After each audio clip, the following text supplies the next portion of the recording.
ചാല കസ്തൂർബ സ്മാരക വായനശാലയുടെ ആഭിമുഖ്യത്തിൽ SSLC +2 എന്നിവയിൽ ഉന്നത വിജയം നേടിയ വിദ്യാർത്ഥികളെ അനുമോദിക്കുകയും ഗോവയിൽ വെച്ച് നടന്ന വൃക്ഷവൈജ്ഞാനിക സദസ്സിൽ ഔഷധ സസ്യങ്ങളെക്കുറിച്ചുള്ള പഠനത്തിന് ഗോവ രാജ്ഭവന്റെ പ്രത്യേക അവാർഡ് നേടിയ ഡോക്ടർ മനോഹരൻ പിക്ക് സ്നേഹാദരവ് നൽകുകയും ചെയ്തു. ചാല മനയത്തുമൂലയിലെ ശിശുമന്ദിരത്തിൽ വെച്ച് നടന്ന വിജയോത്സവ ചടങ്ങ് കണ്ണൂർ കോർപ്പറേഷൻ മുൻ മേയറും വായനശാല രക്ഷാധികാരി കൂടിയായ ടി.ഒ. മോഹനൻ ഉദ്ഘാടനം ചെയ്തു.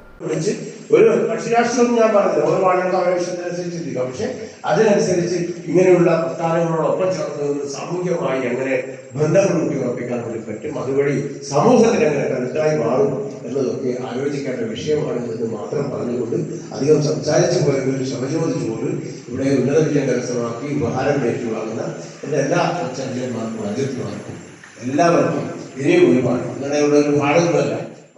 വിദ്യാർത്ഥികൾക്കുള്ള ഉപഹാര വിതരണം ടി.ഒ. മോഹനൻ നിർവഹിച്ചു. വായനശാല പ്രസിഡന്റ് KV ചന്ദ്രൻ അധ്യക്ഷത വഹിച്ചു. ചടങ്ങിൽ കണ്ണൂർ കോർപ്പറേഷൻ കൗൺസിൽ ബാലകൃഷ്ണൻ, വായനശാല മുൻ പ്രസിഡന്റ് ചാലിൽ നാരായണൻ തുടങ്ങിയവർ ചടങ്ങിന് ആശംസ അർപ്പിച്ചുകൊണ്ട് സംസാരിച്ചു. വായനശാല സെക്രട്ടറി ജനാർദ്ദനൻ KK സ്വാഗതവും ലൈബ്രറി താലൂക്ക് കമ്മിറ്റി അംഗം മഹേഷ് PV നന്ദിയും പറഞ്ഞു.